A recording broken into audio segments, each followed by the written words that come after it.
একটা ধর্ষিতা মেয়ের সাথে তুমি আমার বিয়ে দিতে চাইছো বাবা? এই বিয়ে আমি কখনোই করতে পারবো না। বিয়ে বাড়িতে বরের কবুল বলার ঠিক আগ মুহূর্তে এমন কথা শুনে সবাই চমকে যায়। কথাটা শোনা মাত্রই রফিক আহমেদ তার বড় ছেলের গালে ঠাস করে একটা চড় মেরে দেন। ইতিমধ্যে অনেকে কানাঘুষা করা শুরু করে দিয়েছে। একজন মহিলা তো বলে উঠল, এই মেয়েকে তো সবাই ভালোই জানতাম, আহারে বেচারির সাথে এমন কাজটা কে করেছে? আমরা তো এসব ব্যাপারে কিছুই শুনলাম না। নিজের মেয়ের সম্পর্কে এসব কথা শুনে আর ঠিক থাকতে পারলেন না রহিমা বেগম। মুখে আঁচল দিয়ে কাঁদতে লাগলেন। তিনি আগেই তার ভাইকে বলেছিলেন একমাত্র মেয়ের বিয়েটা সে খুব সাদামাটাভাবেই দিতে চান, যেন এইসব বিষয়ে জানাজানি না হয়। কিন্তু ভাইয়ের জোরাজোরিতে তার ছেলের সাথে নিজের মেয়ের বিয়ে এত অনুষ্ঠান করে দিতে সে রাজি হয়েছে। রফিক আহমেদ সেই মহিলাকে ধমক দিয়ে উঠলেন, কি সব যাতা বলছেন? এমন কিছুই হয়নি মধুমিতার সাথে। রায়হান বলল, খামাখা ওনাকে চুপ করিয়ে কি লাভ বাবা, উনি তো ঠিকই বলেছেন, তোমরাই তো এত বড় বিষয়টাকে ধামাচাপা দিতে চাইছো। রহিমা বেগম বললেন, বাবা রায়হান চুপ থাক বাবা, আমি তোর ফুফু, তোর পায়ে পড়ি, এসব মিথ্যা অপবাদ আমার মেয়ের নামে তুই দিস না। রায়হান বলল, মিথ্যে কেন বলছো ফুপি? বলো, তোমার মেয়েকে রিয়াদ নামের ছেলেটা উঠিয়ে নিয়ে যায়নি? রাখেনি নিজের কাছে এক রাত? কিছু না করেই ছেড়ে দিয়েছে বুঝি? শুরু হলো সবার মাঝে তর্কাতর্কি। এত সব কিছুর মাঝেও একজন চুপ করে বসে চেয়ে আছে তাদের দিকে। পায়ে তার আলতা হাত ভর্তি মেহেদি, গয়না দিয়ে পা থেকে মাথা অবধি ভরপুর, চোখে টানা কাজল, গায়ে বিয়ের বেনারসি। মধুমিতার এসব আর কিছুই ভালো লাগছে না। বাবা বেঁচে থাকলে হয়তো এখন এসব তার সহ্য করতে হতো না।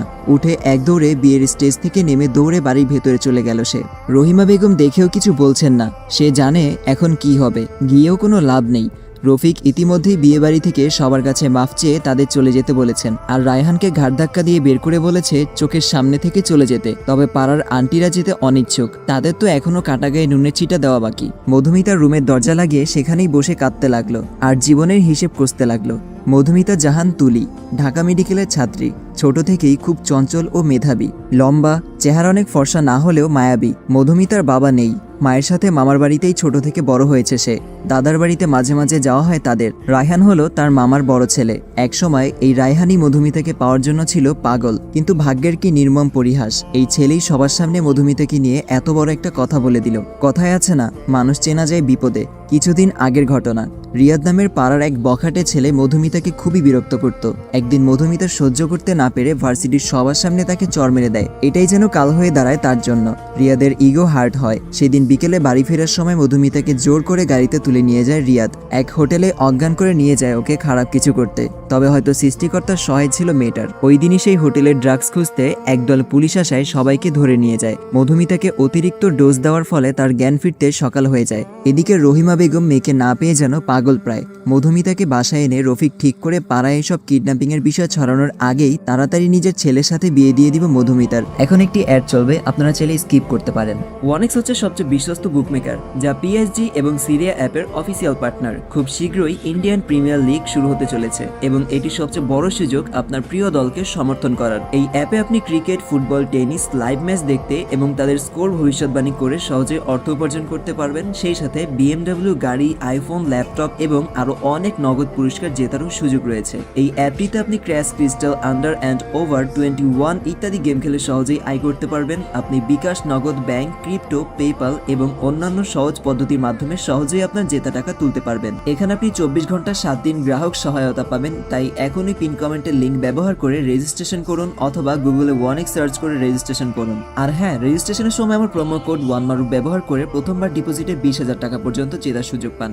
তবে রায়হানের মধুমিতার সতীত্ব নিয়ে সন্দেহ এখন আর, তাই সে মধুমিতাকে বিয়ে করতে চায় না। তবে মধুমিতা অনেকবার তাকে রিজেক্ট করেছে, সেই প্রতিশোধ নেওয়াটা এখনো বাকি। তাই বিয়েবাড়িতে এত কাহিনী করলো সে। দেখলে গো নন্দিনী, বিয়েবাড়িতে সবার সামনে কি কাণ্ডটাই না হলো। এখন হয়তো তোমার মেয়েকে আর কেউ বিয়ে করবে না। হালিম বানানোর জন্য মাংসগুলো কেটে কেটে টুকরো করছিল রহিমা। তখনই রায়হানের মায়ের মুখে এমন কথা শুনে থেমে যায় সে। এসব কিছুর পিছে যে রায়হানের মায়েরও হাত আছে তা খুব ভালো করে জানে রহিমা। নিজের বোনের মেয়ের সাথে ছেলের বিয়ে দিতে না পারার ক্ষোভটা হয়তো এখন ছাড়বে সে। রহিমা আর তার মেয়েকে কখনোই সহ্য করতে পারত না রায়হানের মা, তাই এই বাড়িতে থাকতেও চায় না রহিমা। তবে ভাইয়ের জোরাজুরিতে বছরের বেশিরভাগ সময় এখানেই থাকা হয় তার। মাঝে মাঝে শ্বশুরবাড়ি গিয়ে সবার সাথে দেখা করে আসে সে। শ্বশুরবাড়ির সবার সাথে তার সম্পর্ক যথেষ্ট ভালো। তবে সেখানে থাকলে যে বারবার মৃত স্বামীর কথা মনে পড়ে, তাই তারাও রহিমাকে তেমন জোর করেনি সেই বাসায় বেশিরভাগ থাকতে। কিন্তু সে বাড়ির দরজাটা সবসময় খোলা এই মা মেয়ের জন্য। বিয়েতে অবশ্য তারা কেউ আসেনি, এর একটা কারণ আছে, তারা কেউই রায়হানকে তেমন পছন্দ করতো না। তবে এসব ভাবার বা কারো কথায় কান দেওয়ার সময় নেই। ওদিকে মেয়েটা সারাদিন না খেয়ে আছে, তাই তো নিজ হাতে মধুমিতার পছন্দের হালিম বানাতে এসেছিল রহিমা, তাই নিজের কাজে আবার লেগে গেল। মধু, মা আমার, দরজাটা খোলতো, দেখ তোর জন্য খাবার নিয়ে এসেছি। রহিমার কথায় হালকা নড়ে বসে মধুমিতা। জানালার দিকে তাকিয়ে দেখে বাহিরে অন্ধকার, রাত হয়ে গিয়েছে বুঝি। সময় কখন কাটলো বুঝতেই পারেনি সে। এখনো তার গায়ে বিয়ের সাজ। আস্তে করে উঠে দরজাটা খুলল সে। মধুমিতা বলল, মা ডাকটা শুনে যেন আত্মা কেঁপে উঠল রহিমার। কতটা যন্ত্রণা লুকিয়ে আছে এই ডাকটার পেছনে। মেয়েটির চোখ মুখ ফুলে একাকার, কেঁদেছ হয়তো খুব। তবে রহিমাকে এখন ভেঙে পড়লে চলবে না, তাকে শক্ত থাকতে হবে। মেয়েকে জোর করে খাইয়ে দিতে লাগলো সে। মধুমিতাও না করতে পারল না, পেটে যে একটা দানাও পড়েনি সকাল হতে। মধুমিতা বলল, মা, সবাই কি তোমাকে আমায় নিয়ে কথা শুনিয়েছে? রহিমা বেগম বলল, কী সব বলছিস? কে কি বলবে? আর তোর মার হাতে এত ফালতু সময় কোথায় বলতো? মধুমিতা বলল, আমি এখানে আর থাকতে চাই না মা। রহিমা বলল, তুই চিন্তা করিস না মা, কারো কোনো কথা তোকে শুনতে দিব না আমি। কালকেই তো দাদু বাড়ি গিয়ে উঠবো আমরা, সেখানে সবাইকে আমি সব জানিয়ে দিয়েছি। তোর বড় চাচা, ফুফু, তোর দাদি সবাই তোর জন্য অপেক্ষা করছে। মধুমিতা বলল, আর মামা? রহিমা একটা দীর্ঘশ্বাস ফেলে বলে, তাকেও অনেক কষ্টে রাজি করিয়েছি, এখন খেয়ে ঘুমিয়ে পড়তো চুপ করে।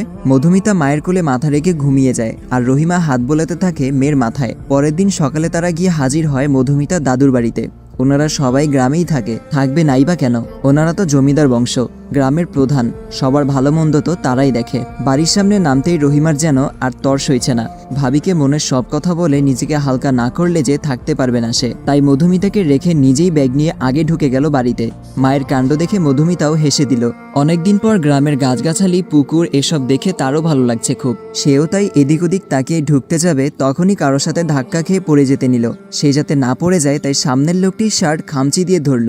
ওদের মাথার উপর মধুমিতার ওড়না এসে পড়ে দুজনকে ঢেকে ফেলেছে একদম। এমন সময় সামনের ব্যক্তিটির কণ্ঠ শুনতে পায় মধুমিতা। ইউ স্টুপিড, কে তুমি? দেখে চলতে পারো না? আর আমার বাড়িতে চোরের মতো ঢুকছো কেন? আসসালামু আলাইকুম গাইস, নতুন গল্পের সূচনা পর্ব কিন্তু আজকে আমরা দিয়ে দিয়েছি। আপনাদের কাছে গল্পটা কেমন লাগছে অবশ্যই কমেন্টে জানাবেন। এই গল্পটা কন্টিনিউ করবো কিনা সেটাও আপনারা জানাবেন। তো দেখা হচ্ছে পরবর্তী ভিডিওতে। সবাই সুস্থ থাকবেন, ভালো থাকবেন, আল্লাহ হাফেজ।